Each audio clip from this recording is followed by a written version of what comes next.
Welcome back to the Floyd Memorial Library podcast, where you'll find information on what's going on the North Fork of Long Island.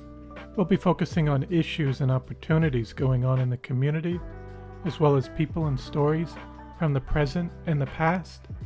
I'm your host, Christopher Bianchi, and for episode 30, we have Professor Ronald G. Hellman, and we talked to him about his time growing up in Williamsburg, Brooklyn, and his ancestry, as well as how he got interested in political science in Latin America. And we talk about his time in college and his career in academia, some of the projects he worked on, especially in Chile, as well as how he came out onto the North Fork and what he thinks of the North Fork. And we also talk about some other issues with immigration and academia today. I hope you enjoy episode 30 with Professor Ronald G. Hellman. This episode was recorded on February 22nd, 2024. Thank you for coming on to the podcast today. Well, thank you for having me, and thanks to the library, Floyd Library. Appreciate this program. Oh, thank you. And so in the beginning, I'd like to start off with just a little introduction where you were born and raised. Okay, so about 80 years ago, I was born in Manhattan Jewish Hospital, but grew up on the other side of the East River in Brooklyn for about 12 years, exclusively for about 8 years before we had a second home, which I'll discuss as we go on. So I was raised in Williamsburg, Brooklyn, which today is famous as kind of the destination of the world, so to speak. Yeah. But it was a very different place when I grew up there. Mm-hmm. It's right on the East River, and it's a working class, very diverse, fairly diverse community when I grew up in Williamsburg in the early 1940s through the beginning of the 50s. And I would say that I was, one thing in terms of characterizing me, I think of myself as a city kid, and spent a lot of time in the streets of Brooklyn and of Williamsburg. Williamsburg, by the way, was before Brooklyn became part of New York, Greater New York. It was Brooklyn. I don't know if you are aware of that, but Brooklyn was its own city, mm-hmm. and at the turn of the 19th century. But before that, Williamsburg itself was its own city, and it was sort of somewhat self-contained. So being a street kid, loving street games that we used to be out, our parents really didn't think too much of us, just get out and come back when dinner's ready. It wasn't like they were worried as well, much about... Well, they may have been worried, but I didn't know that, and there were no play dates at that point. Yeah. Okay. And also the demographics. So it was the time of the baby boom. And so, there are just dozens and dozens of kids out and about. Mm-hmm. My family originated, my parents were born in Manhattan, where they grew up, and their parents, my grandparents, I only knew one of my grandparents, my mother's mother, who did live in Brooklyn, as did my father's parents, but they passed away before I was born. And they originated from somewhere in Eastern Europe. My grandfather, on his marriage certificate, or one thing that I saw, one document, was that he was born in Vienna, or he was Austrian, I should say. But we don't even know what that means at that time, because the Austro-Hungarian Empire was sprawled out, and so he could have been parts of the empire that he came from, and then he immigrated here with my grandmother, my paternal grandmother. It's more clear about my mother's parents, who I think came at the turn of the 19th century to New York from Russia. And all of them settled initially on the Lower East Side, and then migrated eventually to Williamsburg. Mm. And then did your parents say why their parents immigrated? No, No. There was never a discussion about that history, and I could only surmise that my paternal grandparents probably came closer to around 1890, and there were, of course, notorious pogroms that were taking place. And there was, of course, that was all part of the big immigration that came through New York, to New York, and then to the rest of the country. And I think my paternal grandparents came probably around 1905, which was a time of great turmoil in Russian history, before a decade before the Russian Revolution. And did you say you got to meet any of your grandparents? I knew my maternal grandmother. She lived only a block away from me.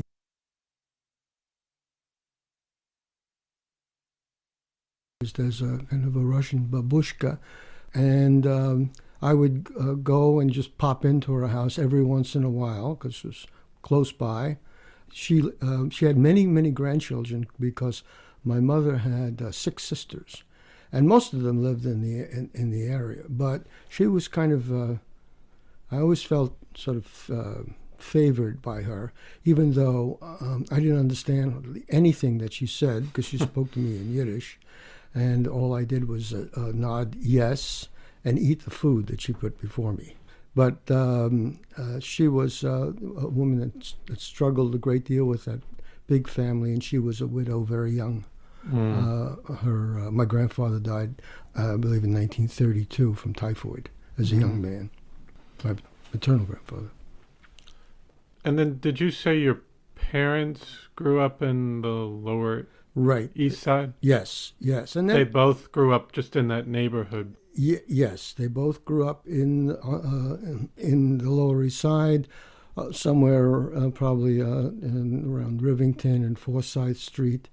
There was a real connection between the Lower East Side and Williamsburg, because it was easy to go via the Williamsburg Bridge back and forth. Mm-hmm. And that's an interesting history in and of itself, even up to now. But they went to school, and then I used to go frequently with my mother when I was, small, 6, 7, 8, 9 years. She had friends that lived on the Lower East Side, so we would go there, either taking the subway or even walking over the bridge. And as well as it was a significant part of my youth, that connection between Williamsburg and that part of Manhattan. Yes.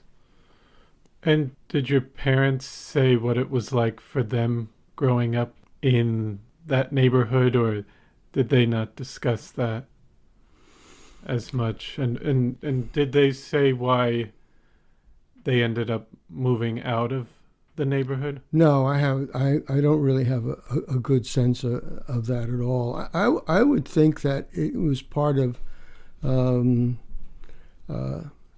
so-called upward mobility. That if they were just barely better off than others, they went to Williamsburg. If they were significantly better off, they might have gone to the Grand Concourse in the Bronx, or maybe to Flatbush. It was more space, and a lot of the area in the Lower East Side, they have I think the tenement museum now, but Yeah.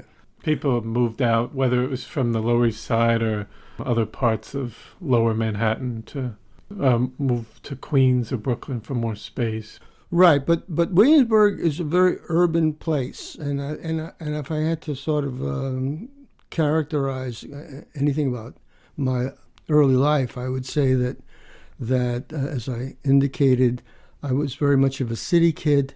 Yes. Williamsburg, the street we lived on, although we lived in an apartment house, a 6-story non-elevated apartment house, but we lived on the ground floor in the back, so I didn't have to worry about climbing stairs. But almost all the buildings, the residential buildings, were row house buildings, brown or brick row house buildings in that area. But it was also very much a gritty area. I mean, we had, it was an industrial area.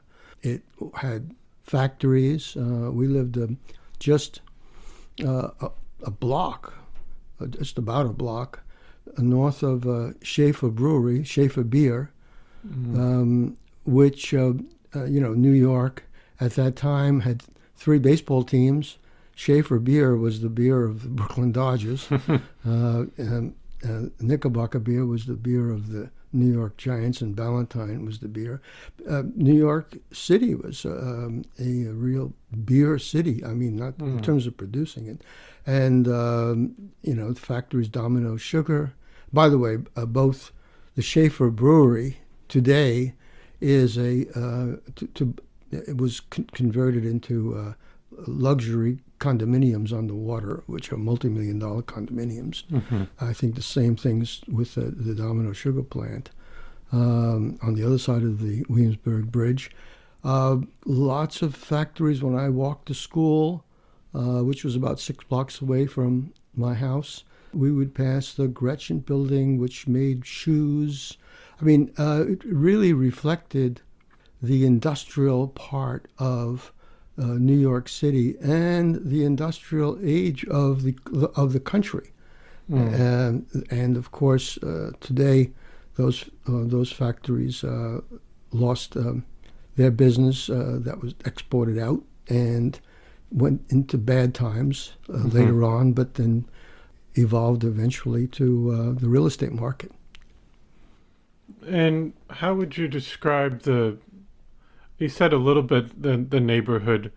How would you describe the demographics or ethnicity within that neighborhood? Was it, just the ethnicity? Sure.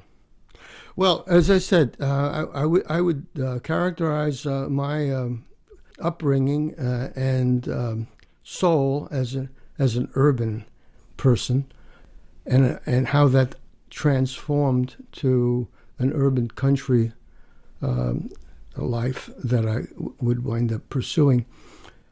In terms of the ethnicity of our area, that's the second thing. It was a very multi-ethnic area, but we did not have very many black people.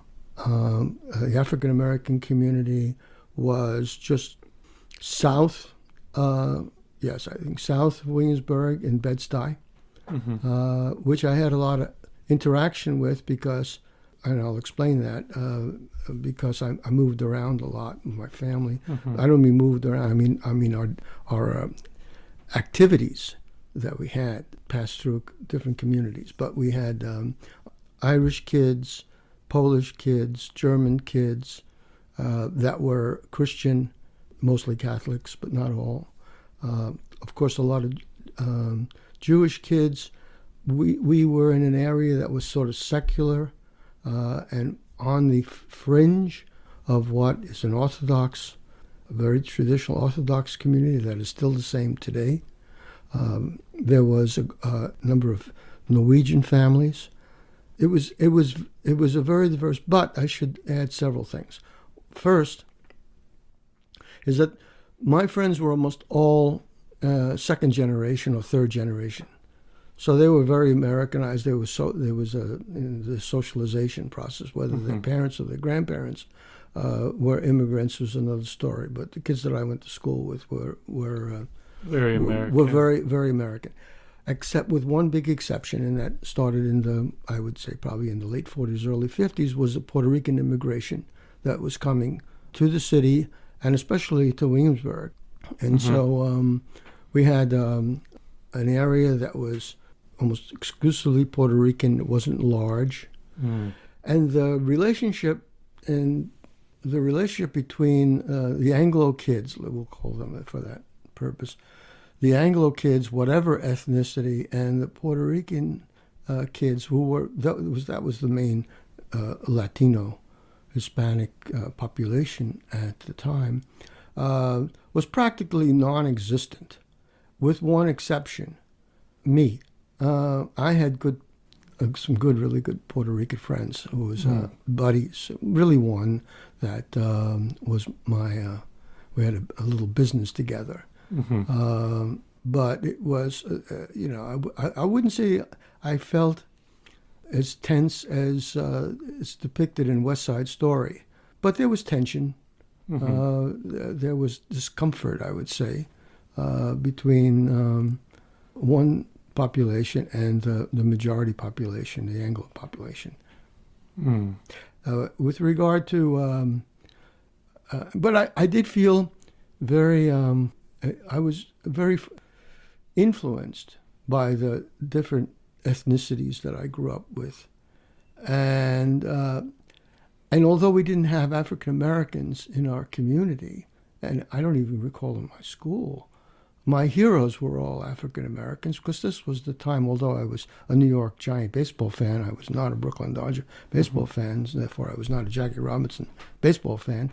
I was a dyed-in-the-wool Willie Mays baseball fan, and a Monty Irvin, for those that don't know who he was. He was also played outfield for the New York Giants, and the third baseman of the New York Giants, Hank Thompson, which was a lot of African-American players for that time, because we sort of have to remember that the New York Yankees were lily white for a long time. And the Dodgers, of course, were an integrated team. But so I would say that the feeling that I had about ethnicity, multi-ethnic perspective, was strong for a variety of experiences. My friends on the one hand, my passion, being a sports fan, as of course that's part of the disease of being a New Yorker. And so how was it going to school? Because you said you moved around a bit, but I guess how would you describe your school experience, whether it was elementary, middle school, high school? Right. Well, I moved when I meant moved around, I meant just that part of my urban experience, I think, was somewhat different than most kids, because my father was an avid fisherman from the time he was very young. He had his first boat when he was about 15, 16 years old, clandestinely. He kept, and so we wound up having a boat in the Sheepshead Bay Mill Basin area, which is on the far south side, all the way across from Brooklyn. Bedford Avenue runs from Greenpoint, Williamsburg, all the way across Brooklyn. It ends in Sheepshead Bay. So the school experience, that was very different from the rest of my friends, because we would, in the springtime to the fall, we would be going almost, practically every weekend. We had a car. That was another thing. Most families didn't have a car. We had a car. So in going to school, I went 7 years to PS 37. It was a fascinating school. It was the oldest public elementary school in the city, and a very classic design building. They're still on the web. You could see it. But unfortunately, when I went to take my kids to see that school, they had torn it down, so they did not preserve it. It was about 5 or 6 blocks away from where I lived. And so I was the type of youngster who got into some mischief in school. I wasn't exactly the most well-behaved kid, huh? And so I would say that it was a terrific experience. I really liked school. I went to PS 37, graduated, and then went to PS 50 for only a few months before we moved out of the city. And so the school that I really enjoyed a lot, I enjoyed the kids. I was involved in some activities.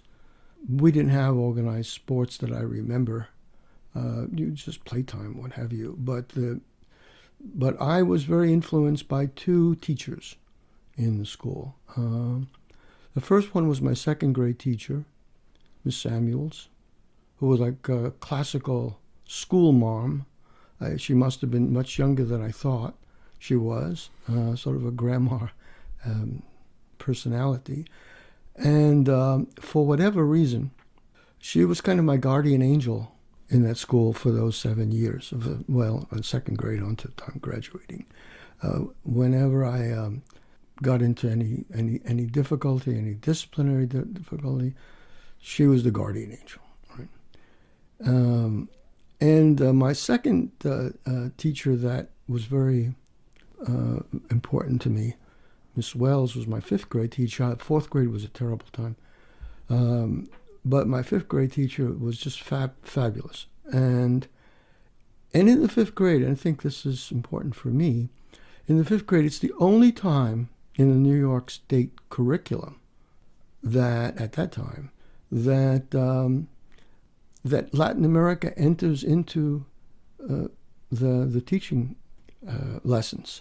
And so really liking my teacher at the time that she was teaching, whatever it was, probably only a couple of weeks, Latin America, had an impact. And if we combine that with the fact that in the multi-ethnic question, I was very friendly with a Puerto Rican kid, I think that helped me develop a comfort level about thinking about Latin America, which of course would inform the rest of my my professional life. And what would you say was your favorite area before you graduated? Was it more the history that you were interested in, or we're talking about in terms of subject matter within school? Not only elementary, but meaning through middle high school and high school. Okay, all right. Well, the third factor that helped shape me, first being a city kid, and then the multi-ethnic experiences and atmosphere, environment that I grew up in. The second. And the third was really this big move that took place in my life. I said my father had a boat. We wound up going to buy and then build a pretty small house in Smith Point, which is in the Mastic Shirley area, which was our fishing house. We had the house on a creek right in the Smith Point area. And so we did that as weekend people and summer people, going back and forth from the time I was 8 years old, living in Williamsburg, till I graduated elementary school. And then my family decided to move for a variety of reasons. We decided that we left the city. That was the time also that people were leaving and going to the suburbs. We didn't go to Levittown. We went way out to the Mastic Mauritius area. What year was that? 1955, 56. You moved out there. I moved out. How right. old were you? 12. Okay. I was 12 years old. And we moved there, so I was in the 7th grade. And so to answer the question about what subject sort of that I gravitated towards. Prior to that, in elementary school, living in Williamsburg, I don't think any subject really, crossed my radar screen. But when I moved out shortly after that, in 1956, there was the Suez War that took place when Britain, France, and Israel invaded Egypt and took over the Suez Canal. And it was a very important time for me as well, because I was just bar mitzvahed in Santa Mauritius. So I became very aware of the international picture, very concerned about what was going on there, and started becoming interested in history. Mm-hmm. My two loves in my school, which was a new school because it was a growing area. It had growing pains. The school had growing pains. In contrast to the school that I was in Williamsburg, which had strong traditions. I mentioned it was the oldest school. I think it was the oldest school, public school in the city. It had very strong traditions in its academic community. The school that was just beginning, William Floyd School, the kids before that went to Santa Mauritius because there were no schools there, and so the school was growing year by year. And I was in the second top class in the seventh grade. There was an 8th grade, and then when I was in 8th grade, there was only a 9th grade. So by the time I graduated, I was the second graduating class. It was a very, talking about culture shock, even though I had been summering in the area for 4 or 5 years, because we had the house as a summer house. Mm. It was a very different situation to all of a sudden move and become a year-round resident. And it was more rural. I would say, in contrast to my urban, I had this country. I would say we went to the country.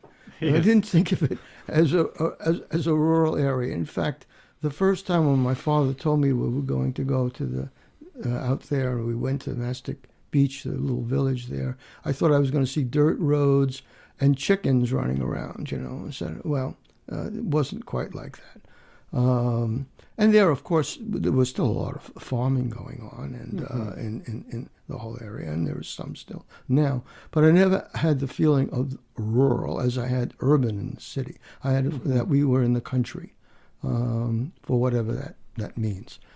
So in the mid 1950s, I became interested in history, and especially international history, which was not overly covered. But I did some extra reading. And also I became very interested in the natural sciences, and especially in biology. But that was a tricky time because I went from being a star student to not being a very good student, and I disappointed the science faculty. And it would take me a long time, as we'll probably discuss later on, about dealing with the natural sciences. But I was interested in history, and I also began to do a lot of supplementary reading in history through high school. And before we get to going out of high school, I was just curious if you had any other traditions or holidays that you remember that you celebrated as you were a kid or in high school. I know you mentioned the bar mitzvah, but do you remember any other traditional aspects that your parents might have had you do? Well, the traditional, Memorial Day was Decoration Day at that time. And the 4th of July, and of course the the Christmas holiday season, whereas we used to celebrate, somewhat the Hanukkah, but our friends were not Jewish in where we grew up, so we basically spent a lot of time during the Christmas holidays in their houses. I had grown up with a lot of Dutch and Polish kids and German kids who were not Jewish. So, the holiday season became very important. The Jewish holidays were celebrated by either going to the synagogue in Mastic Beach or in Santa Mauritius, where we would go to services. My father and I would basically go. The rest of my family wouldn't go. Mm-hmm.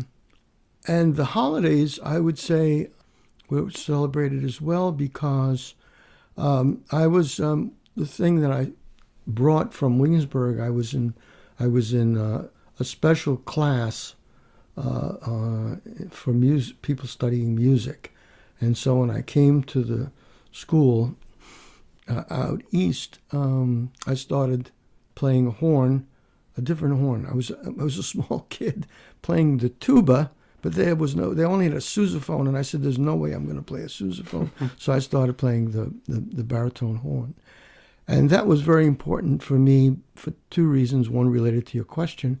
The first is there was a new music director, Fred Bakian, who became my mentor in high school more than anyone else than in the sciences or in the history department.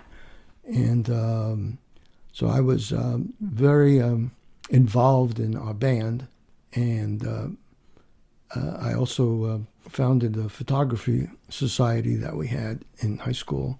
And that, of course, enabled me to participate in the holidays because of all the exercises that we had and the holidays that we had were band related, whether or not we played marches on the 4th of July or Christmas carols on Christmas, mm-hmm. etc.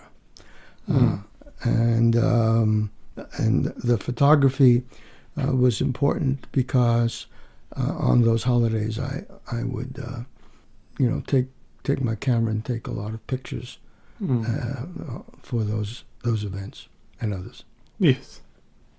And so coming out of high school, within high school or out of high school, did you know what you wanted to do for a career? As I indicated, school a lot. So although I didn't know what I wanted to do, I did know that education was probably something that was going to be a home for me. And I was involved in some extracurricular activities. I played sports on almost all the teams, ran track, was on football, but not exceptionally stellar, but I was involved in. And that was important because I sort of hung out with some of the academic kids, but my friends were also on the sports teams. That was significant for me because those just as in Williamsburg, there were my experience with the multi-ethnic situation about sort of crossing lines and being comfortable with that. I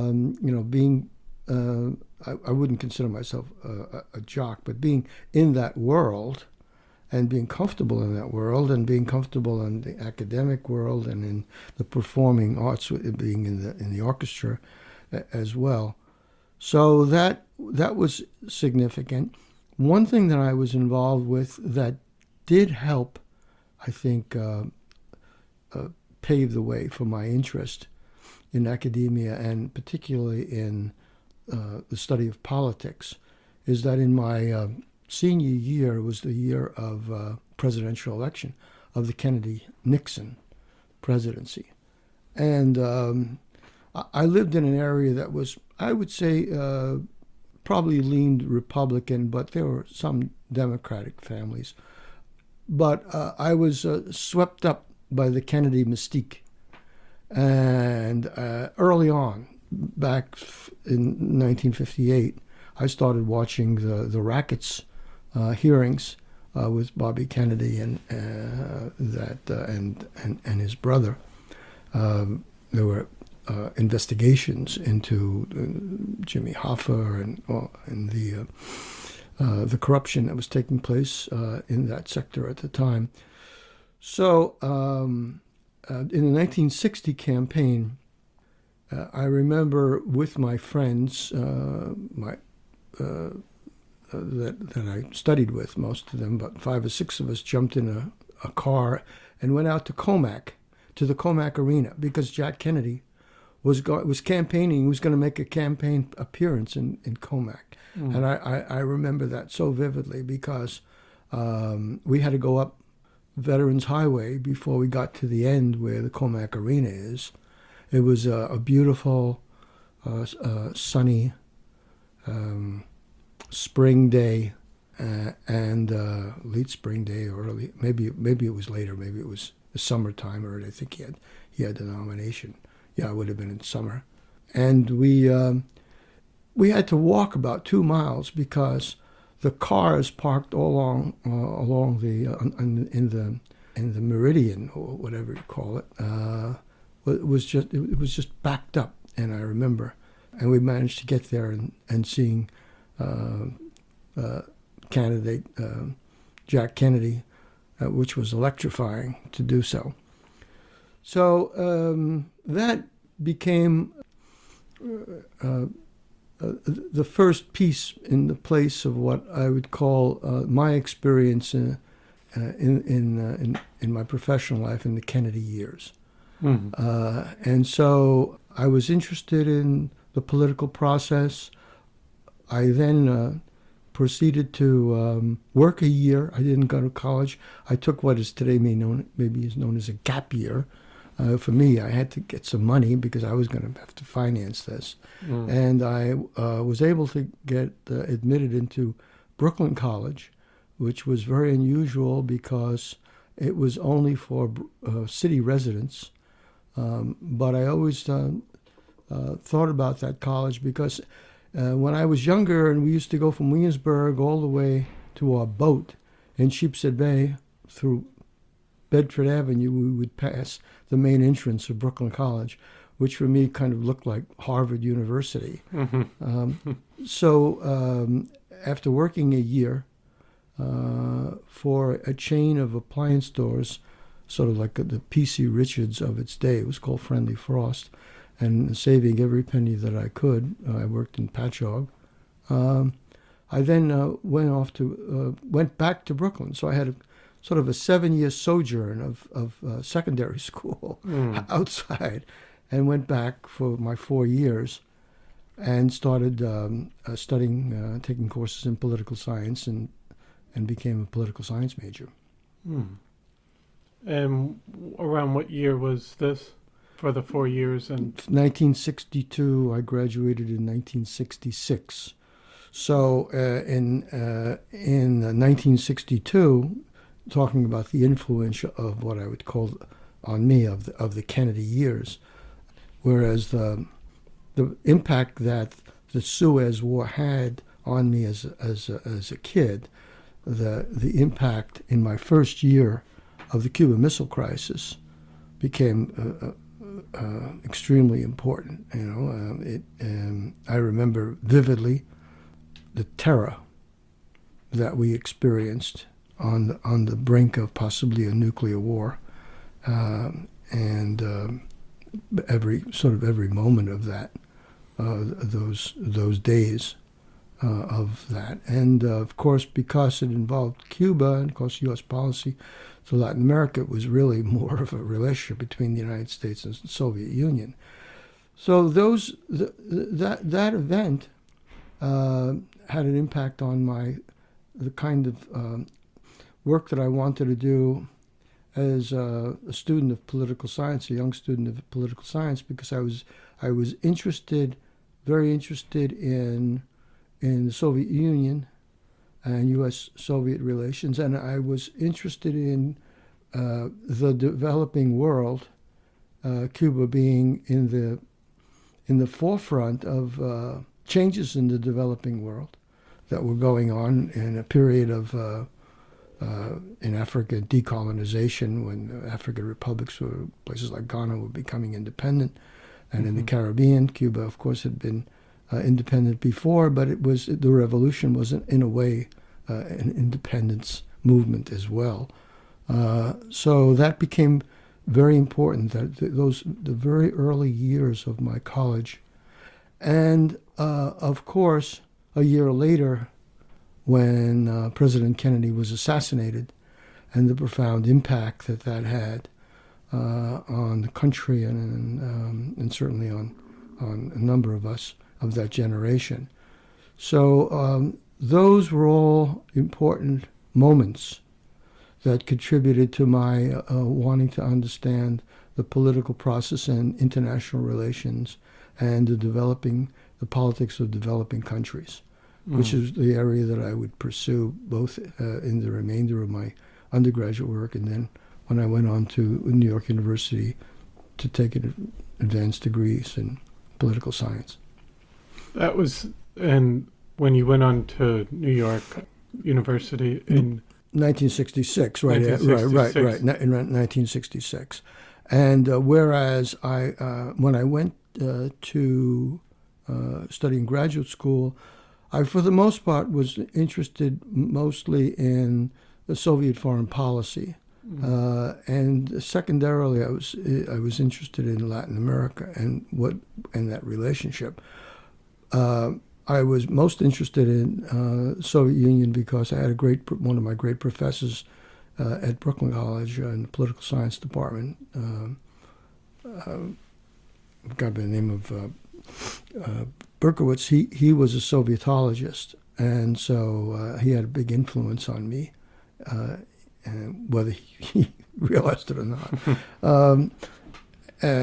And so when I went to NYU politics department, I started taking courses in Soviet Union, 3 or 4 courses in the Soviet Union, but I wasn't captivated by any of the people who were teaching me, whereas I was very fortunate that the year after I started, one of the true superstars of Latin American studies came to NYU, Calvin Silvert, and I started studying with him, and he became my mentor. So that's how I moved more deeply into Latin American studies. And also at this time, you were living in New York City, or in Brooklyn. Yes. And throughout I was single throughout my undergraduate years. I got married in the summer of 1966 to my first wife, who was born from a Polish Jewish family that escaped the Nazis and went to Uruguay, and then she came to New York and grew up in Brooklyn, and we married in that summer. So when I began graduate school, we were living at that time in the Flatbush area of Brooklyn. And how would you describe Manhattan at this time, just in terms of, because you were going to school there, and right. Yep. How would you describe the area, or things that were going on, and what you would do?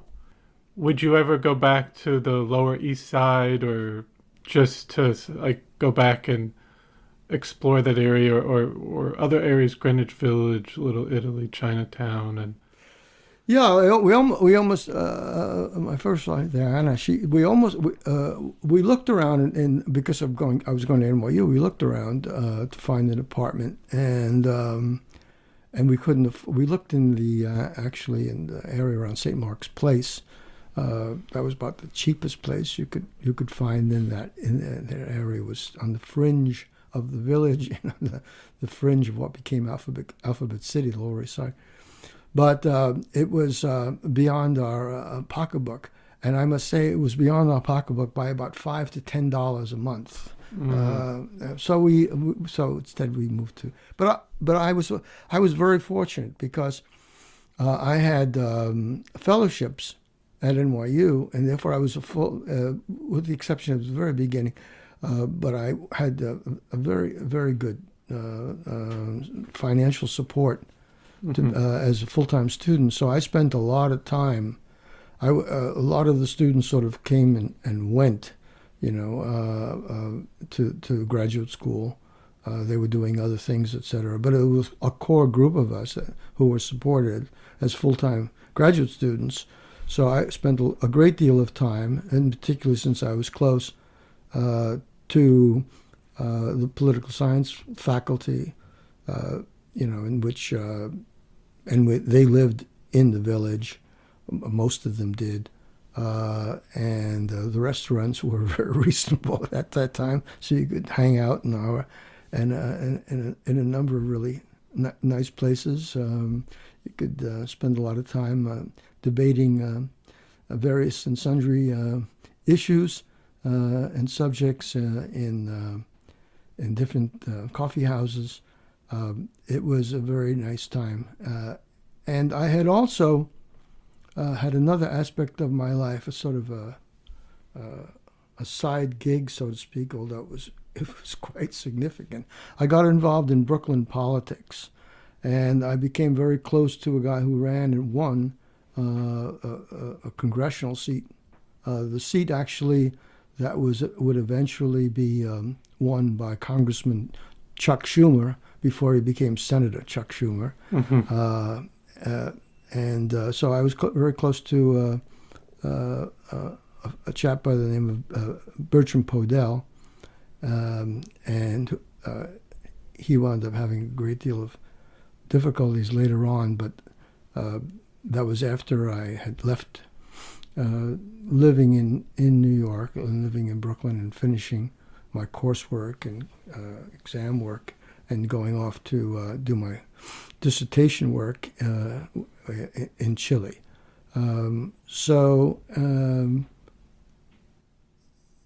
The description of New York at that time, I wasn't just holed up, although I spent a lot of hours in the New York Public Library doing my research, different coursework. I was out and about in a very hotly contested, and in fact initially a special election, just like this one now with Swazi. This was a very important special election in January of 1968, which the candidate that I was involved with won that special election, and I was involved with him in the November election as well. And had to make a choice because he asked me to go to Washington with him to work with him, and I had to make a choice between my mentor at New York University and my academic work and a more political, legislative politics that I was somewhat involved with. And I chose to go the academic route. And so with finishing up, was that your master's? Yeah, you would say? And my doctoral research. And so I went to. You went to Chile? I went to Chile, right, and this came in an interesting focus for me because I was very interested in the importance of disciplines in the political process. My work at that time, my work was in comparative political development, meaning political development in different countries, and particularly developing countries as opposed to advanced developed societies. And I was interested in the role that academia and scholarship had in the formation of political ideologies that would shape the political landscape. my subject to go to Chile was to examine the significance of the social sciences in the formation of political parties and the influence that the political system had in the formation of the social sciences. There was that interaction. And I got there and decided to focus more specifically, because that's a big subject, to focus more specifically, this was in 1970, on the economic sciences, because the economics as a discipline was much more developed than the other social science disciplines that I was interested in, particularly political science and sociology, as well as anthropology. So I concentrated on that, and I even more specifically began to look at the role of actors in the formation of that discipline, namely the United States government through USAID and contracts between the University of Chicago and the universities in Chile, particularly the Catholic University of Chile, which I was a visiting faculty member of at that time, between 70 and 72, on the one hand, and the role of foundations, namely the Ford Foundation and the Rockefeller Foundation, in investing in the formation of the economic sciences in Chile. Many people didn't understand what this was all about. Why would a political scientist study the history of the kind of sociological formation of political science and economics? But it became clearer over time that this was an important area, because eventually we're talking about, not when I was there. When I was there, I was able to interview all of the young economists that were coming back from Chicago or elsewhere, University of Wisconsin, England. I was able to interview them in their offices because they were just young academics. But 4 or 5 years later, after the coup d'etat that brought Pinochet into power, he wound up tapping into these young economists, which became infamously known as the Chicago Boys, and basically used that school of thought for much of the 17-year period of the Pinochet dictatorship. So the political ramifications and impact of the focus that I had became consequential years later. And also at this time, how was that experience deciding to leave New York and said, I want to go for your dissertation to Chile? Well, I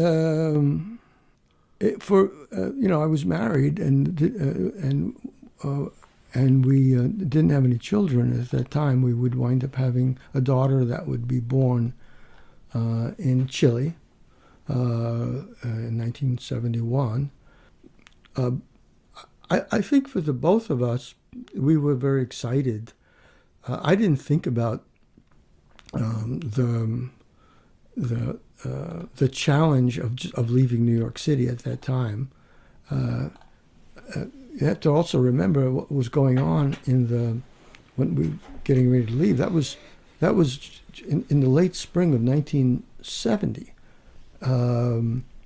and all hell broke loose in the country because Nixon decided that he would and Kissinger would expand the war from Vietnam into Cambodia. And as a consequence, the student movements, the protest movements, just either more greatly erupted throughout the country, especially after the killings of the students in Kent State University in May of 1970. And so I wound up as I was the president of the Graduate Politics Association at New York University, which was a graduate student organization. We had several hundred members. So I was active in graduate student affairs through being the representative of the graduate students in the faculty, and we were doing all kinds of innovative reforms at that time of the curriculum. But when Kent State occurred, and the student movement erupted even more greatly in Columbia University with SDS and Mark Rudd, and in New York University as well, I was involved in helping to negotiate the problems of avoiding calling in the police when the more radical factions of the student movement took over federal computers in the Courant Institute on Washington Square Park. So that was very engrossing in terms of my activities. And so when we prepared to leave that summer, change was also occurring in Chile. We arrived in Santiago and woke up in the morning to a huge political demonstration for the right-wing candidate against Salvador Allende and the centrist candidate. It was a three-way race. And everyone thought that the conservative was going to win this election. He was an ex-president. And no one thought, a few people thought that Allende would win the election. And he wound up coming in first and eventually would be voted into office by the Congress, because that's the way the Constitution worked. And so I went from one turmoil situation to another. And it was very exciting. It was equally exciting to be in Chile in the initial year plus of the Allende government. But could you tell that there was something that was kind of brewing, for lack of a better word, but because you said you had interviewed people that came back from the Chicago school, but were you saying that they were involved somewhat in the economic policies and with Pinochet? Oh well, yes, but that came afterwards. I arrived at the end of August of 1970, and left in 2 years later. So you left before all, but you were there for those 2 years. For the first 2 years, and it was a fascinating and very turbulent period. But the coup d'état took place in September 11th, 1973, and the Chicago boys didn't start being influential until 1974, and then even more so towards the end of the 70s into the 80s.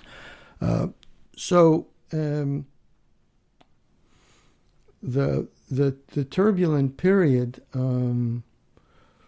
was one in which the Chileans felt very confident that despite the polarization, maybe there's a lesson to be learned here, despite the polarization, which there were always contending ideologies in Chile, but there were within families, there was a sense of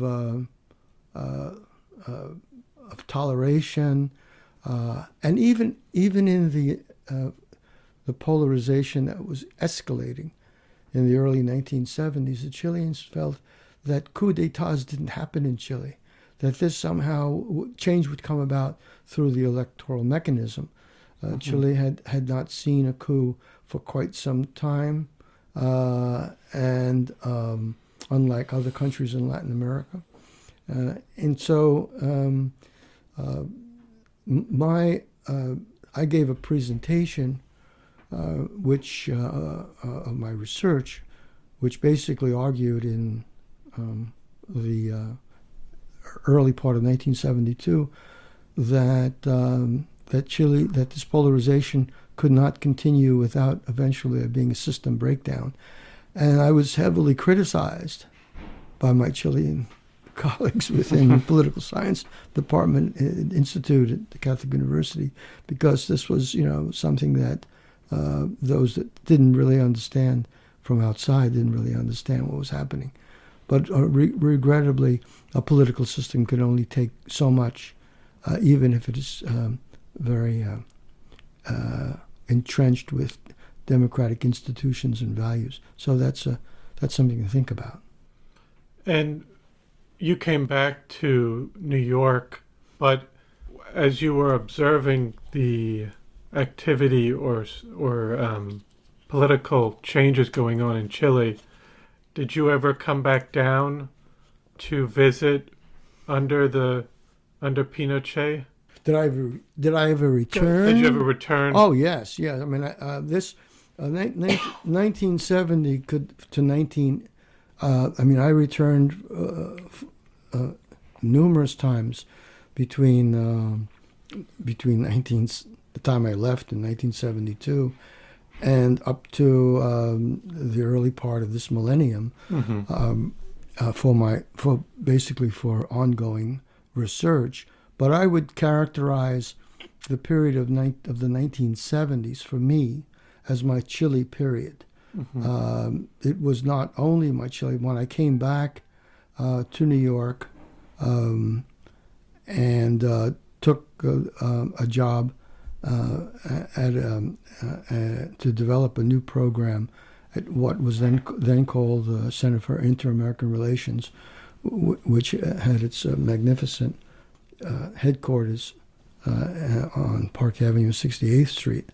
It was kind of it was more of a cultural institution, but they wanted to develop a sort of an inter-American program akin to what the Council on Foreign Relations was doing in foreign policy globally, with specializing in Latin America. So I was hired as a 29-year-old to develop that program, which I would do for a decade.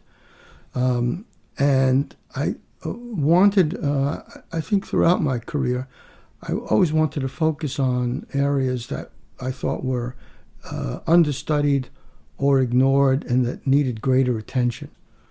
So, of course, coming back from Chile at this time, I was able to bring in Chileans to discuss on all sides of the spectrum what was going on in that country. That was the basis of what I was doing. And but I not only worked for the next 10 years on Chile, I worked on almost all the countries. But the other country that I think I helped fill somewhat of a vacuum was in Colombia, because unlike a number of countries, such as Cuba because of the Cuban Revolution, and Mexico in part because of the Mexican Revolution, and Brazil because Brazil is Brazil, they were well-developed, studied countries in the United States. There was good literature in political science and in other disciplines that was dealing with that. But Colombia was an understudied country, an important but understudied country, a very large country. I mean, as large population as Argentina, practically. So I began a working group over the course of a number of years on a study of the Colombian political system, which was interesting for me because in the Allende government, it was a government of coalition from centrist left to left, with some moderates in that coalition. In the case of Colombia, Colombia developed a coalition government because there was a coup d'etat in which the democracy was overthrown in 1953. And the political elites, after 5 years of dealing with that regime, came to an agreement of how the two contending political forces, the conservatives and the liberals, would wind up forming a national front which would rule Colombia for 16 years, and it would be a study of coalition government in Colombia. And I did that, and we published the book, and it was it still is a very kind of successful book. It was named by the American Library Association as an academic outstanding book in 1980. So in the 70s, we did that and other things at the Center for American Relations. One important thing that I think we did was we started a very high-level commission led by former Ambassador Saul Linowitz, called the Linowitz Commission on U.S. Latin American Relations, and published the first report, which was given to Henry Kissinger in 1974, which really didn't go anywhere, not least of which is because just after we gave them that report, we gave it to them, I think, in 73, the end of 73, the Yom Kippur War began. And so Kissinger and Nixon and then Ford were off focusing on the Middle East. And so Latin America, just kept on being a low priority area. But in 1975-76, the commission resumed its work and gave its report in December 1976 to President-elect Jimmy Carter. And he then used that report, and he wound up designating Saul Linowitz, the commissioner head, as the lead ambassador on renegotiating the Panama Canal treaties, which was successfully done. So that was all part of the 70s year. Nevertheless, I call the 70s for myself my Chile period, because it began in 1970 when I went to Chile, and it concluded with a project that I started in 77, 78 during the real dark days of the dictatorship in Chile. It concluded with a 5-day. I'm thinking in Spanish now. With a 5-day meeting in Bellagio, Italy, in which we pulled together. I led this initiative. We pulled together the intellectuals that were both in the government and during the Allende period, and in the opposition as well, sort of groups from the center and groups from the left. Intellectuals, 24 people met and spent 5 days trying to rethink how democracy could be restored to their country. And so in 1980, we came up with a report that I think made a contribution to helping these diverse groups politically to work more concretely together. But it would take another 8 years for them to win through the electoral process and recapture the government again in the first democratic government of Chile in 1990. But before that, what did you think of? Do you think there was interference with the U.S. government with Henry Kissinger in terms of Allende and the assassination? During almost the 3 years of the Allende government, I think that's pretty well established. Pretty well established. Yeah, I mean the group that works on national security archives have developed a very solid case regarding Kissinger's role and Nixon's role. Even when I was living there before the coup d'etat, the feeling was there was also a big scandal. It was called the ITT, the International Telegram Corporation, that was involved with the Central Intelligence Agency in trying to undermine the Allende government. So I think that's all been pretty well. It's been pretty well documented. And of course, it leaves a lot of bitterness and skepticism within the Chilean population about the U.S. Chileans are fundamentally very pro-American, but they did go through that experience that contributed to the loss of their democracy on the one hand, and the death of thousands of political people and innocents on the other. Mm-hmm. And as you moved into the 80s, where were you working at this time? You were back in New York City? Yes, I had been in New York City since 1972 at the Center for American Relations, which eventually became what is today known as the America Society. I was there in the initial years, 1981, 1982, when the organization began to change. It was the beginning of the Reagan years, and the impact of the Reagan presidency on Latin America was very stark. Of course, with the Central American policy and the wars going on, the revolution that took place in Nicaragua, the insurrections and repression in El Salvador. So that was all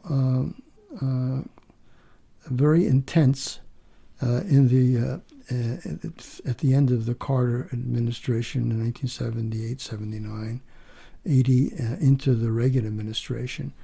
And what we were trying to do was to bring multiple voices with multiple perspectives on trying to understand what was happening in Central America, which had been off the radar screen for the United States and for American foreign policy for many, many, many years, and now was front and center. The administration was using its influence in various and sundry places to make sure that the people that were in positions were more favorable to what they were doing, rather than wanting to see any kind of objective and critical understanding of what was going on. So it became time to go back to academia, even though the programs that were developed were very strong. We had a very strong studies program and a very strong research program, and a great number of academic and scholarly but policy-oriented books and publications at the center. But I began to have conversations with the City University's graduate school on 42nd Street. Most famous at the time for being, that's the place where Arthur Schlesinger is a professor, which is true. I mean, it always had to get out from underneath the fact that it was not only Arthur Schlesinger who taught there. And so I then was appointed both on the faculty and as well as to become the founding director of a new institute on Western Hemisphere Studies, which received small but significant seed money from a businessman, Albert Bildner, and began to develop that institute over the course of the next 2 decades. And so in the 80s, whereas the years 1970, 1980, I would characterize as my Chile period, even though, as I mentioned, I did a lot of work on Chile subsequently. In the 1980s, in building a new center and trying to pull together, because the graduate school is a consortium of the 20 plus other campuses, City College, Brooklyn College, Queens College. It's a consortium of faculty that teach there, and so sort of getting different groups to work together. In this case, political scientists, social scientists, economists, and historians to work together on the kinds of issues that we were going to focus on. I felt there was a need, number one, that we should have an urban focus.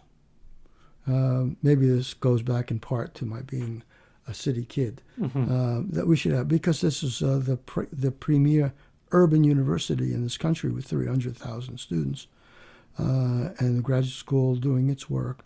So we began an urban project, the Urban Challenge, in the Western Hemisphere.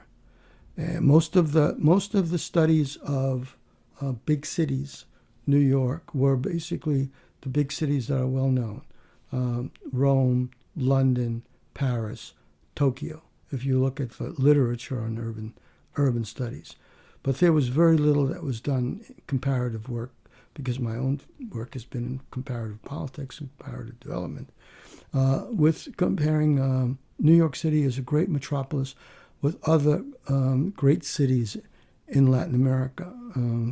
Mexico City, which today is 20 million people, Sao Paulo, which is probably equally that large, Buenos Aires with 10 million people, and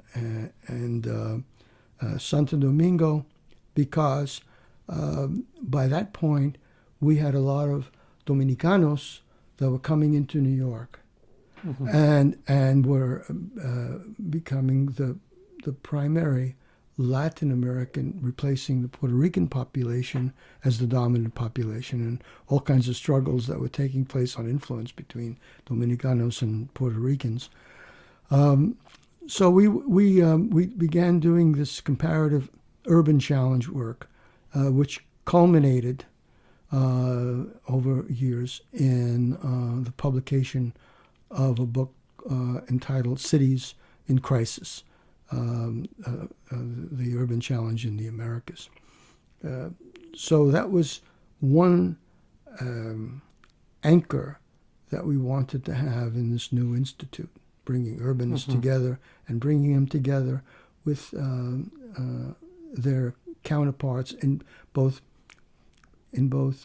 scholarly work and in public policy, because we had in that project quite a number of people in the city government, both in the Koch administration and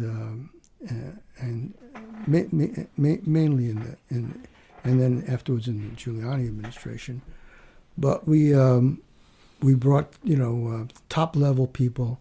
We focused a lot on finance and economics. We wanted to learn as well from each of the different experiences, the financial challenges of a big city like Mexico City, the financial challenges compared to New York City, went through a big financial crisis, going from the mid 1970s through the 1980s.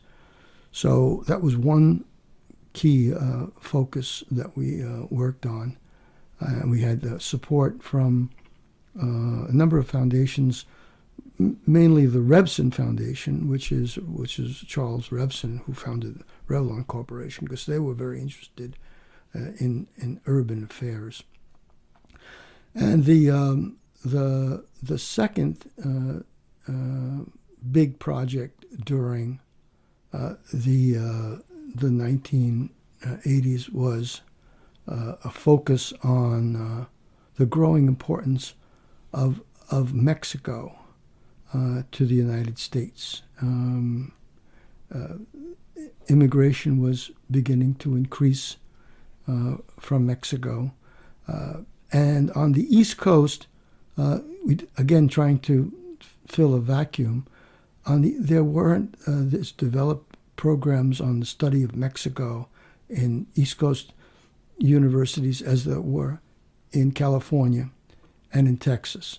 The University of Texas, big program at UCLA in California, another big program. So we worked to develop those programs on Mexico, and we partnered.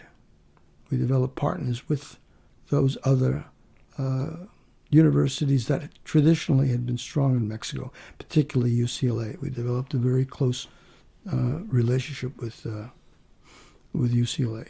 The significance of having a concentration on urban questions and on Mexico would subsequently, in the end of the decade and into the 1990s, give rise to looking at not just the city and its problems as a city, but looking at the relationship between the city and its region, the city and the suburban, the greater metropolitan region.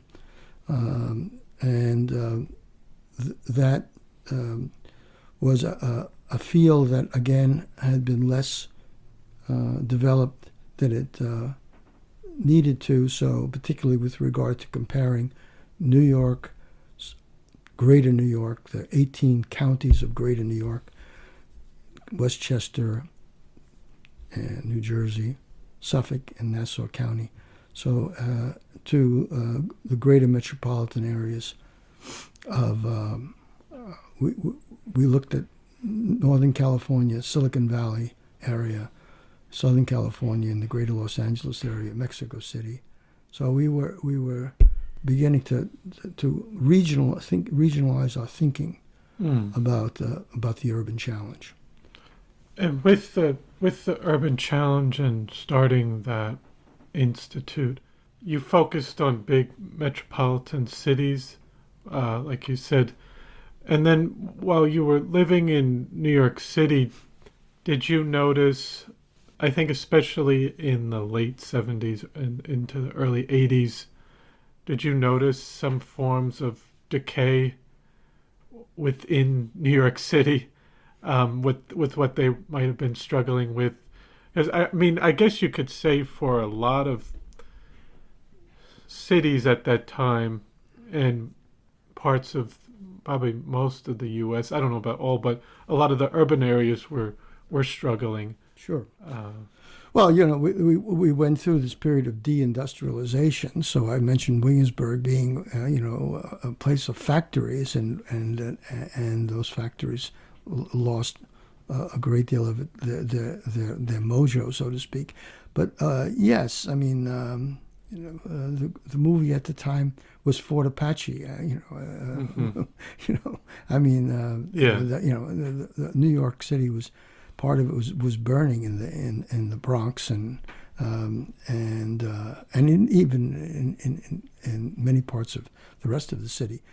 So that's the reason why, in effect, we had the project which culminated in Cities in Crisis, because we tried to understand the New York experience in its crisis with the experiences that were going on with the same kind of. Not the same kind, but comparable processes that were going on, for example, in the demise of the middle class in Buenos Aires. This is probably the best comparison, where the middle class was very substantial, working middle class, very substantial, and saw its standard of living decay, and the dynamism of Buenos Aires as a great city decayed. So we did that, and we felt that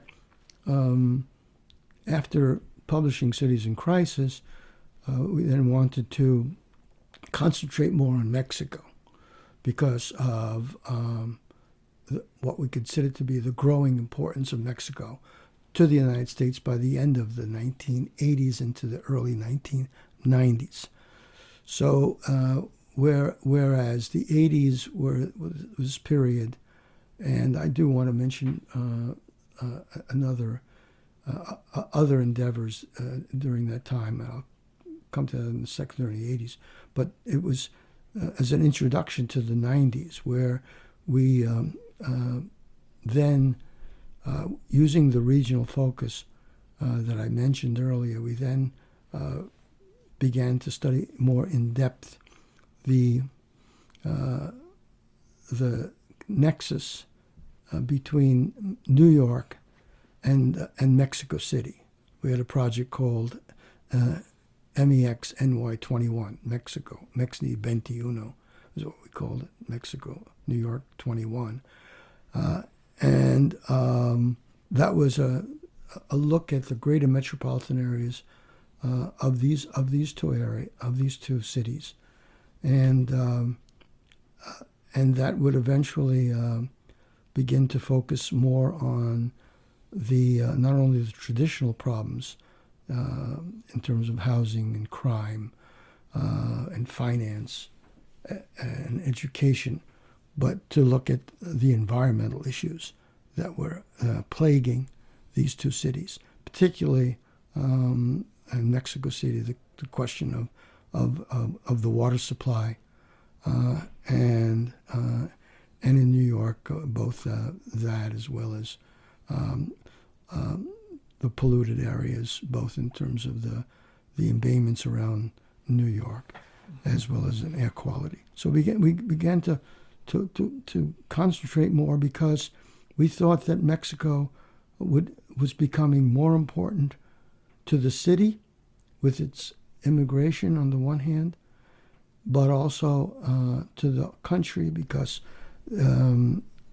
Mexico would eventually become a partner with the U.S. and Canada with NAFTA, and that would greatly change the relationship between the United States and Mexico, and it would have both beneficial as well as negative impacts on the issues that you have been pointing to, kind of the weakening of our industrial base across the country as well as in New York. Mm. And then moving into the 90s and 2000s, did you continue focusing on more Latin American? Your focus was still on Latin American studies or politics? Yes. But in the 80s, I also became very involved in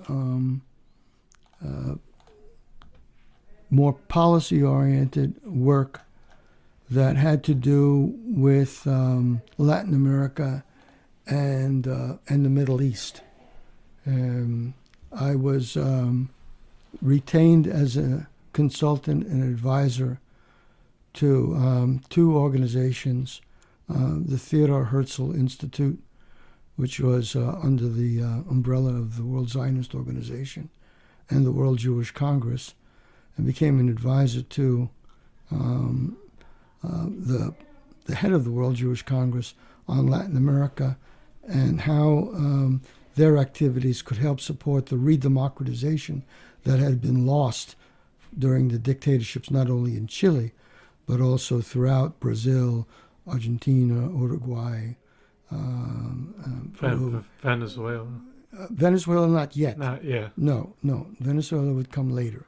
But in the 70s and 80s, the dictatorships of Latin America were getting more and more entrenched. And so I was taken on as an advisor. And the primary focus that we had was to establish a close working relationship with a new democratic government in Spain. Spain and Israel did not have a relationship because the Israelis, when they were formed as a state, refused to recognize Franco. And then decades later, when they wanted to have relationships, the Spanish government was not sympathetic to that. But by the early 1980s, I had participated in negotiations, parallel negotiations to the formal bilateral negotiations between Madrid and Jerusalem. And so we wound up taking 5 years to encourage the new government of Felipe Gonzalez to recognize Israel, because by helping the Spaniards solidify their democracy, which was perilous in its initial years, and being supportive there, that also helped establish good relations with the Latin American governments that were also now under the Latin American countries, which were also under dictatorships that needed outside support. Mm-hmm. So by being constructive in a relationship with the Gonzalez government in Spain, it was helpful to the World Jewish Congress to work more closely with democratic forces in the Latin American countries. So for the almost entire decade, I had worked as an advisor in that area. Now, with regard to the 90s, by the early 1990s, my life had begun to change significantly. I had been a single parent for 15 years, which was very challenging, to say the least, but quite enjoyable in its moments. There were many, many moments. But by the early 1990s, my kids were off to college, and my eyes began to focus more on Eastern Long Island. And whereas my upbringing was on the South Shore, I began to think of the North Fork as a place that reminded me, although much more rural, but still but country, as I indicated, to become a second homeowner in the Greenport area, and that also at that time, my partner, who would become my wife years later, Nora Corridor, so we began to be shuttling back and forth between Greenport and Brooklyn Heights, where we lived at the time. So one of the things that was very important in this overall transition was the fact, going back to my youth and moving from Williamsburg to Jamaica Bay before we came out to the Mauritius Bay area, was a great interest that I had in understanding the bodies of water that surrounded the region and the regional focus that I had been concentrating on in other ways. And so we began to develop a project at the Institute, which eventually became one that would give birth to a new institute on science and society at the graduate school that I would found and direct for a number of years. And that was to look at the impact that science has on the management and governance of bays, coastal systems, and estuaries. Mm-hmm. And so this greater regional focus of New York would then include my activities here in bringing the Peconics, the Great South Bay, the Long Island Sound, and the New York, Jamaica Bay, and the New York waters as well.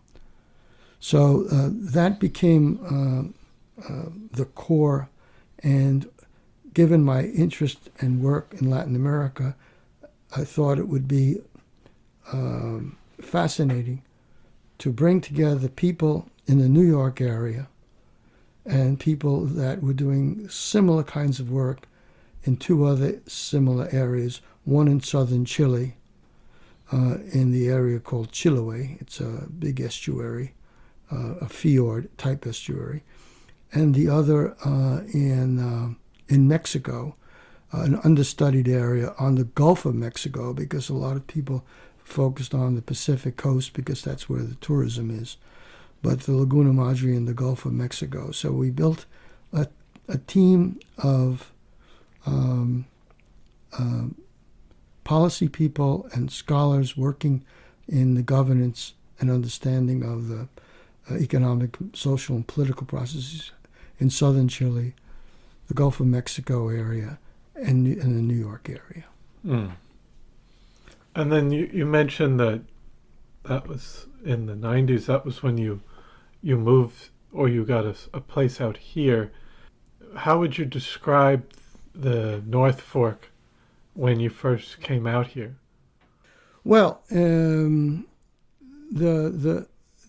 North Fork was not on a lot of people's radar outside of the North Fork, mm-hmm. right? When you mentioned the North Fork or Greenport in the early 1990s in New York, and we would be going, as I said, we would be going back and forth, and we worked with incredible people here in terms of understanding the estuaries. I want to make sure that we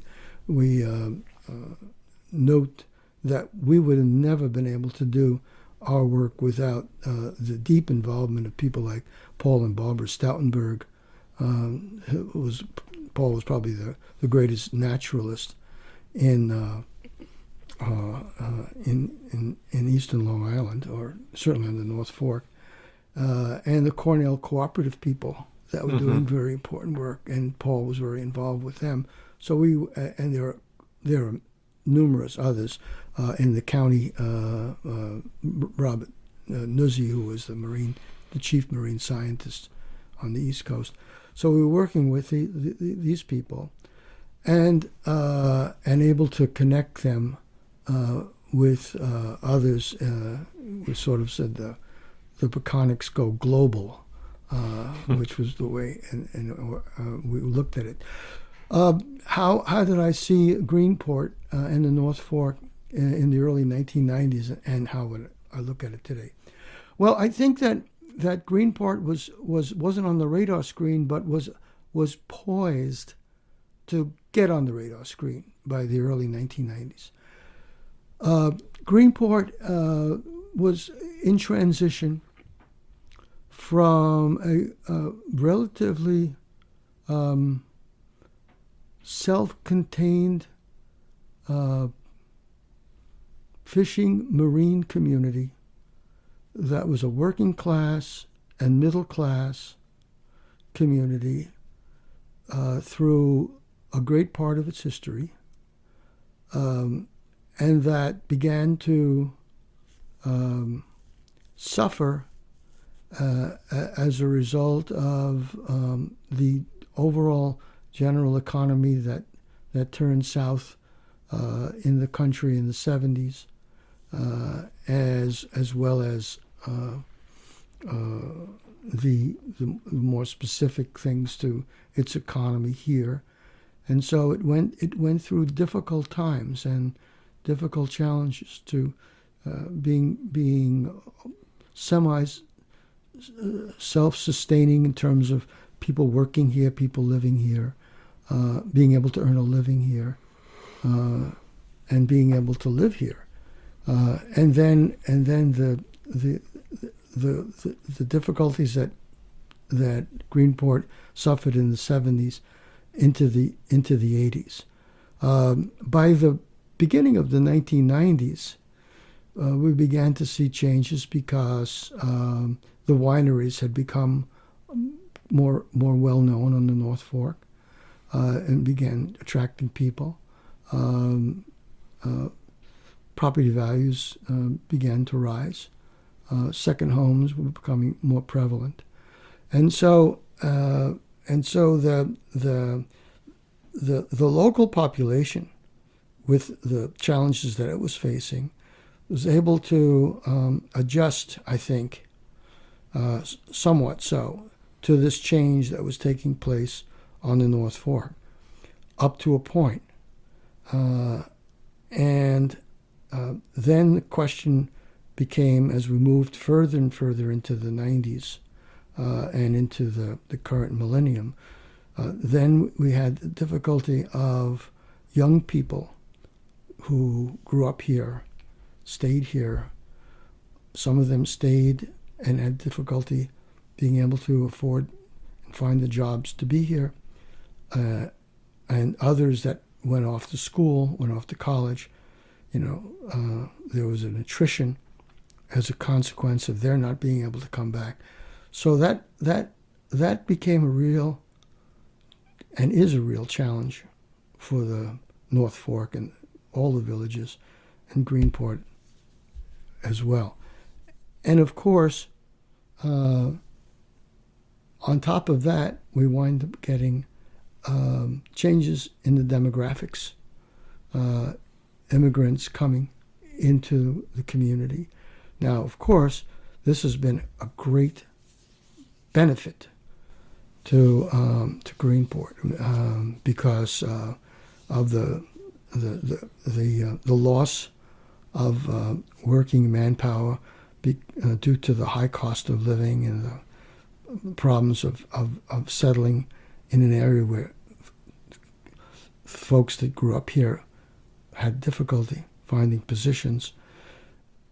And then immigrants being able to help in areas that were very undermanned initially, in the wineries, of course, and landscaping and what have you, but now in areas of service and construction. So this has been a very big change for the North Fork and for Greenport specifically. And Greenport is doing pretty well in trying to adjust to all of these forces that it's facing. What I am most concerned about is that the year-round population is under stress of whatever makeup it is, and the intensifying second home ownership is growing, and the attractiveness of the North Fork and Greenport, and therefore the cost structure of living here is increasingly very difficult, both for the those that have traditionally been here, as well as for new people, the newcomers that have come through the immigration population. So this is a big challenge facing our authorities here in the North Fork and in Greenport, particularly. Mm-hmm. And so you had the house out here and apartment in Brooklyn Heights. You continued to work in academia. And when did you decide to? Do you still have both places? No, we made the choice of making Greenport and East Marion our, because we're kind of right on the border of both, of making it our full-time home. Part of the reason was the fact that we were able to work on developing a studio for Nora, who was an artist, to do her work here, which we did starting at around 2002 or so, and we moved, and we left Brooklyn in 2003 and have been full-time here since then, as well as building a base for a substantial library that we both have, which is well over 10,000 volumes of our respective work in the humanities and arts on the one hand, and science and social science on the other, and history. So we have been now here for 2 decades, and have greatly enjoyed. But I was still working on the faculty for another 10 years. Yes. You know, the jitney is a great thing. So, Yes. So and being the head of an institute and at a graduate school where the focus is on research rather than teaching gave me a lot of flexibility. So we were able to be here, and I was able to continue that relationship. And of course, the great thing that also occurred over these decades has been the technology change and the internet. So you can be anywhere, and as the world discovered, and with COVID in yes. 2020, I had discovered that in 2003. Yeah, definitely. And so now that you've been out here for the last full-time, more 20 years, well, you've been out here the last 10 years, not as a working at the university, but what have you kind of been doing, whether it's hobbies or still working within your academic work? Right. So several projects and activities. First is in the comparative study of estuaries and the governance and economics of the coastal ecosystem. There was a look at and an analysis of the political dimensions, but 2 things I've been looking at and working on for this period of time and developing is to look at the entire river systems, not just the estuary part, and trying to understand the relationship between political change and river systems. My focus always was on the idea of studying political change, but I'm working on that, and I've been doing specific research in that area, and building the tools that I need to now focus on a manuscript, the famous next book. The second area that we've been working on has been to pull together and bring together my correspondence,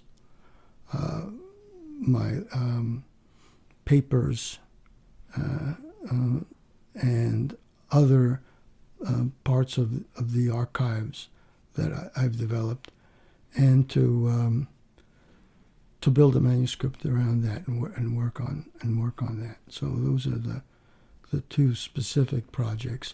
And the third activity is to be involved, and having been involved in the public affairs of the region. And in one I was because of building this team between people working on the bay and the estuaries here and in Latin America, was one area of contributing to the public affairs activities here on the East End. But now I think that we have the time, and the times of also are calling for more public commitment and involvement, whether it's at the local level or at the national level, of working to be with constructive voices in our democracy. So we'll spend time, whether it's in the political arena or in the public policy area. Yes. And I kind of had another question. It's not really to do with the estuaries or rivers, but just over your time as you've observed in the 70s and 80s and 90s, whether it's Central America, more so Central America and South America, um, just kind of what you think of the area now politically, and do you think the situations have gotten better in South America or Central America, or they've kind of been in flux? Some things have gone backwards or forward in some countries or areas. Yeah, just kind of what you think overall of that region now. Well, the first thing I would say is that we still need to have a greater prioritization of the region of the Western Hemisphere, whether it's Mexico, Central America, South America, to the United States through our government in Washington. And I think this is still a big challenge, and every time we seem to get a leg up on that. I mentioned earlier about the reports and Linowitz's report, and we were moving forward, particularly in the period of we didn't discuss too much the first Bush administration, which is the only administration really since the Kennedys and the Alliance for Progress that really paid Bush one really paid some positive focus on it. So I think that's number one, because we're not going to be, meaning the United States is not going to be able to benefit from a positive change in Latin America unless we are an important participant in that process. And there's some positive things looking up, but it's still an uphill battle. Now, with regard to an assessment of the Latin American political economy, so to speak. So at the macroeconomic level, Latin America has gone through a lot of changes that have been positive and constructive. But of course, it depends upon specific regions and specific countries. So, case in point, this year, Mexico has now passed as a trading partner China in U.S. Trade. It's become, Mexico now is gone from being a modest trading partner to being a very important trading partner. Just with regard to one sector, like the automobile sector, there's just a total integration between the United States auto industry on the one hand and the Mexican auto industry on the other. I mean, a car is made by it going back and forth, literally, goes back and forth, numerous times. That's just one case in point. So Mexico has made a lot of macroeconomic change. The Mexican political system has undergone a real transformation in the course of the last 20 years because Mexico was a single party dominated system, one political party under the rubric of elections and democracy. It was not a military government, but Mexico was dominated since the Mexican Revolution of 1917 by the PRI party, and held that hegemony for decades. And so Mexico now is a multi-party democracy. There are two other major parties or major political groups, including the one that's now in power. They were, to some extent, all offshoots of the dominant party. But that's a big change when you go from a hegemonic single party characterized political system to a multi-party system. And we could talk about a lot of other things about Mexico, but if you just look at the transformation of its economy, the growth of its economy over the decades, and the transformation of its political system, and but of course, the question about equality and distribution of income is still very difficult for so many Mexicans, and that's why we have a lot of Mexican immigration into the country. In the case of Central America, it is to be modest about it, it is a very challenged area with the exception of Costa Rica. Mm-hmm. And so Guatemala has just elected in a very contentious election a new president, and has just taken office in January. And I think that's a good sign, and we'll see what happens there. Guatemalan immigration into the United States is very high, and it's very high into the east end of Long Island. Mm-hmm. As well. And we have great benefits from the fact of the Guatemalan contribution to the Greenport and North Fork area. But it will be very, very important to see how this new situation in Guatemala's new political situation mm-hmm. develops, because if it improves, it will take a lot of pressure off that immigration. But if it decays, it will create more stress and more forces for people to leave the country. So again, it comes back in part to a U.S. policy dealing with Guatemala. I talked about Guatemala now because I think it's the most interesting and changing situation. El Salvador is stable, but has a very repressive government, which also is very popular apparently. Honduras is under a difficult democratic government, lots of challenges. So it is. It's a stressed area, to say the least.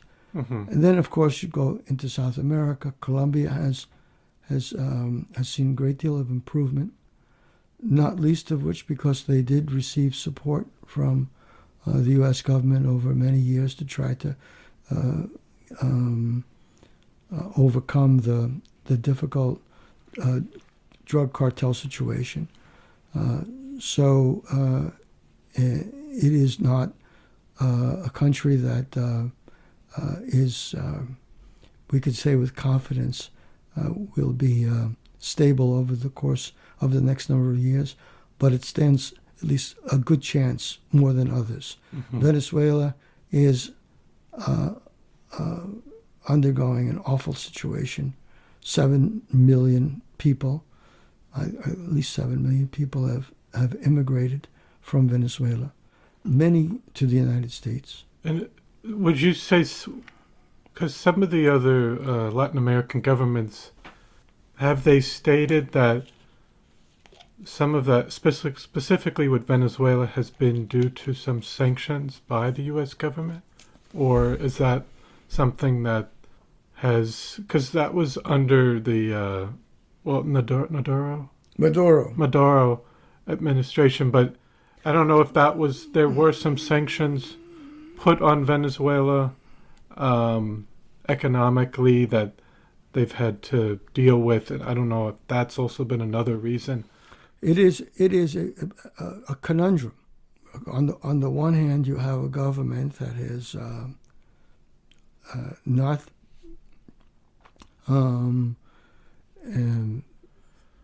been friendly to the democratic process, but on the other hand, policies of sanctions greatly punish the people in the country. Mm-hmm. Yes, there have been a great number of sanctions, particularly in the petrochemical and petroleum area. And that does affect the northeast of the United States, because a lot of our oil that are in our oil burners actually is exported from Venezuela. So it can be replaced, but when you lose supply, it has an effect upon the price structure. So the whole question about sanctions is a conundrum.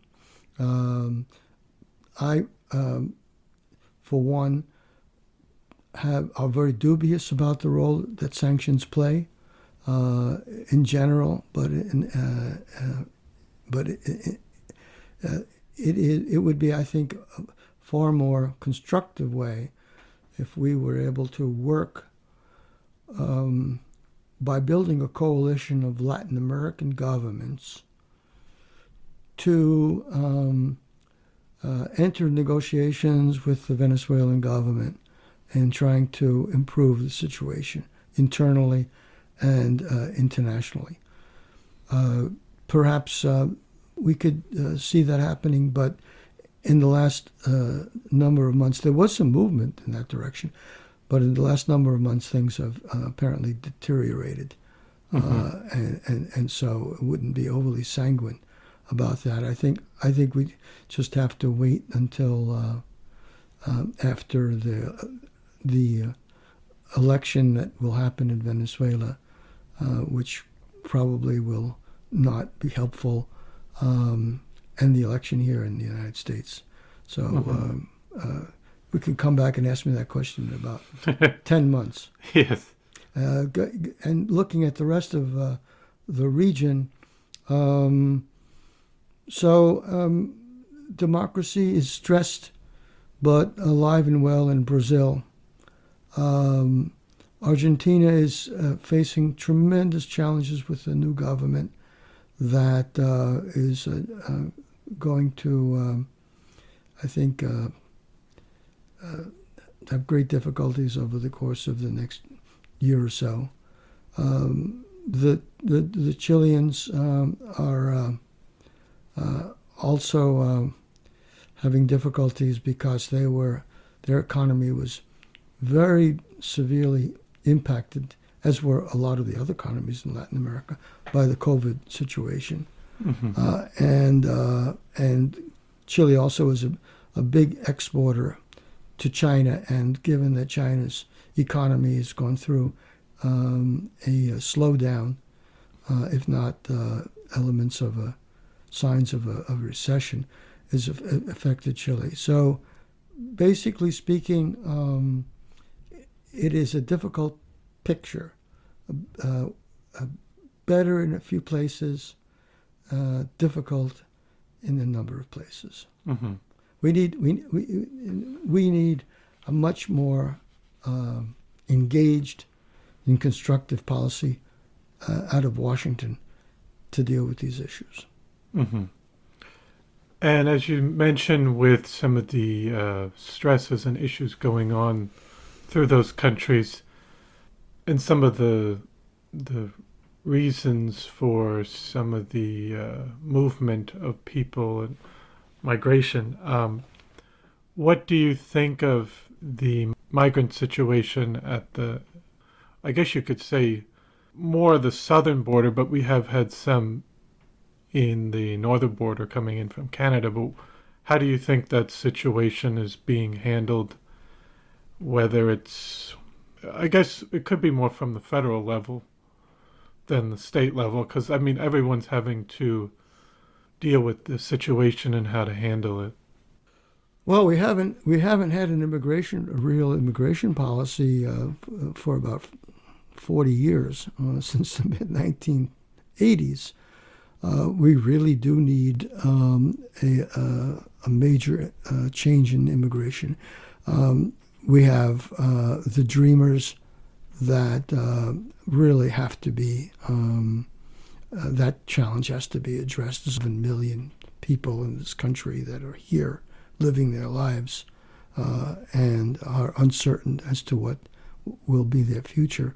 So that needs to be addressed. I was extremely pleased to see that the Senate, in a very strong bipartisan way, in the last number of weeks, passed a compromise legislation on dealing with the border, and in terms of the securing the border, dealing with the management of illegal immigrants coming back and forth, and there were a variety of other protocols and aspects of that legislation.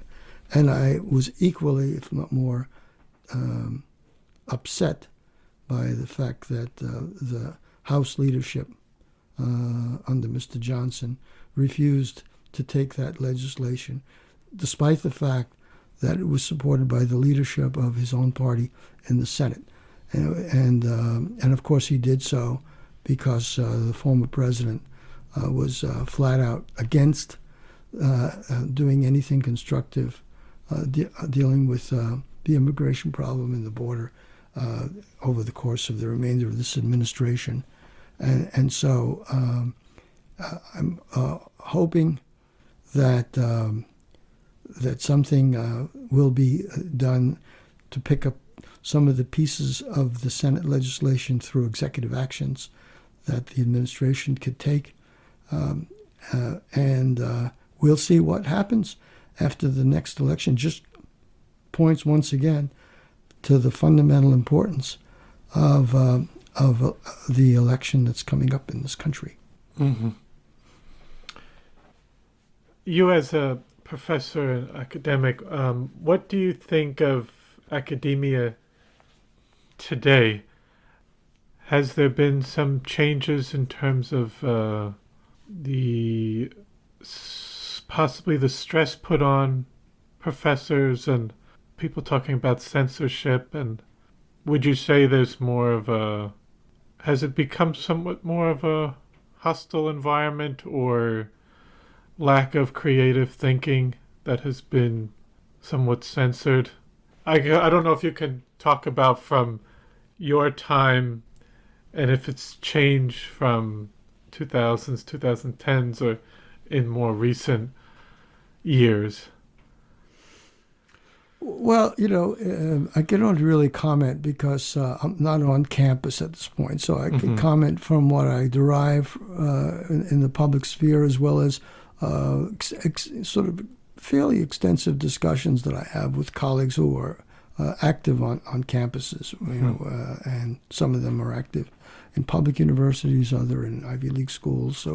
So I have a little feel for that. But it's the first thing I would say is I mentioned to you that I have spent my life's work on the importance of the impact of disciplines in public policy.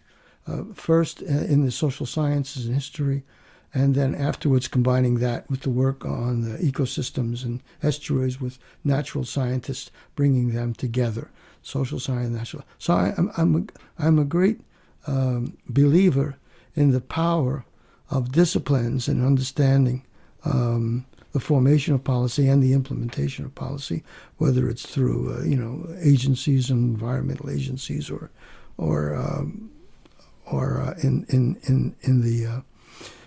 in the academic community as well as the government. So I think there's a need to put the present situation in some historical perspective.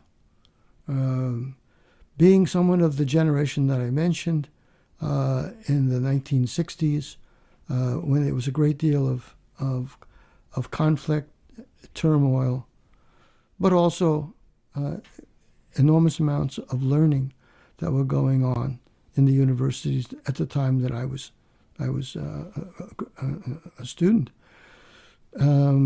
So we look at the conflict and turmoil and the learning that's going on today in today's universities, and I would say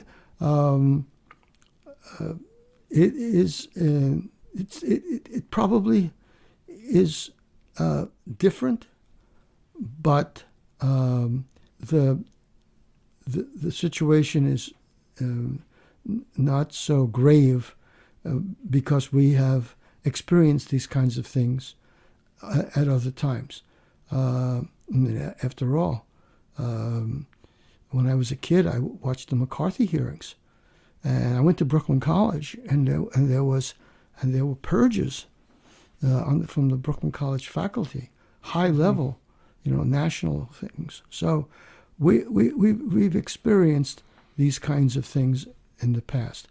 What is of great concern is two things, I think.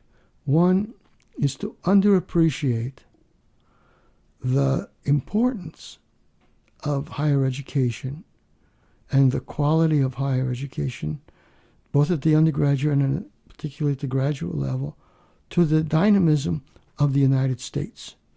I mean, this is one of maybe the crown jewel.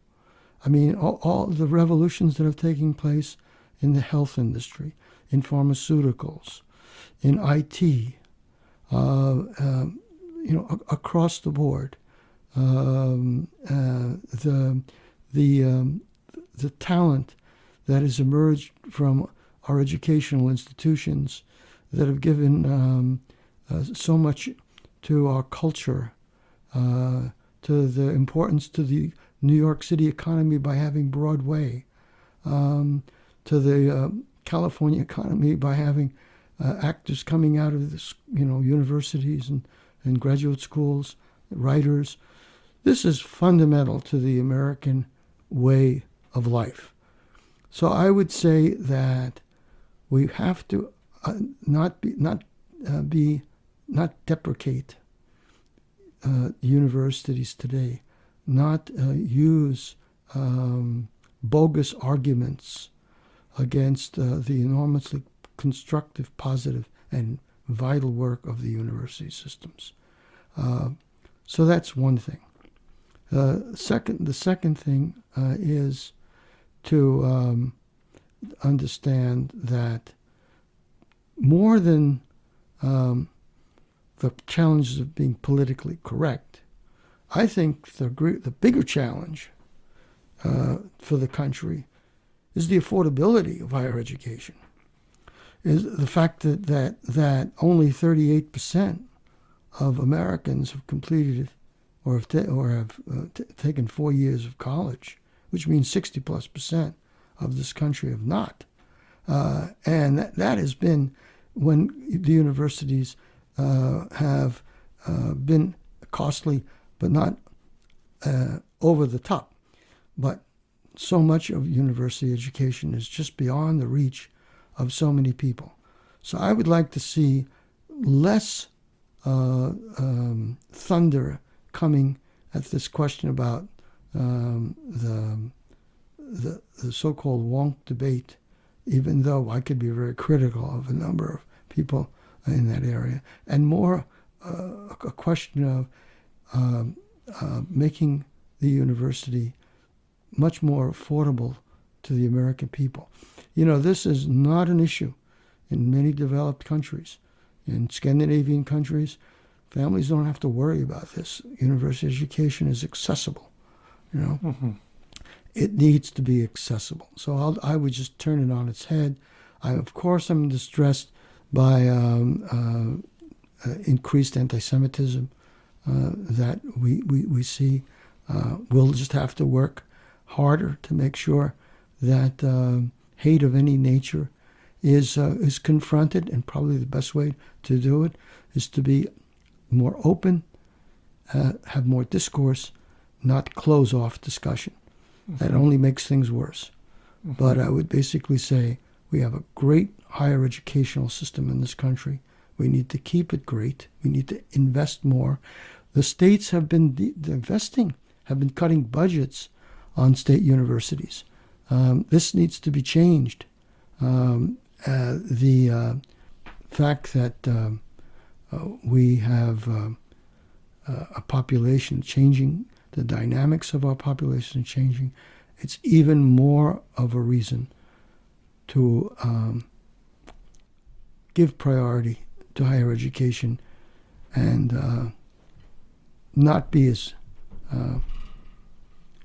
obsessed with the discourse and differences that are occurring in our higher education, because that can be dealt with. That's more easily dealt with than the financial challenges facing the country, and more specifically facing families. Mm-hmm.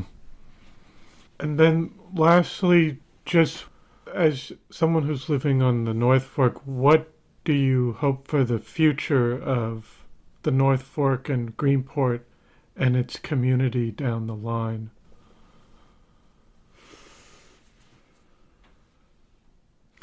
Well, it has a strong tradition of community participation, and we have a changing nature of our demographics.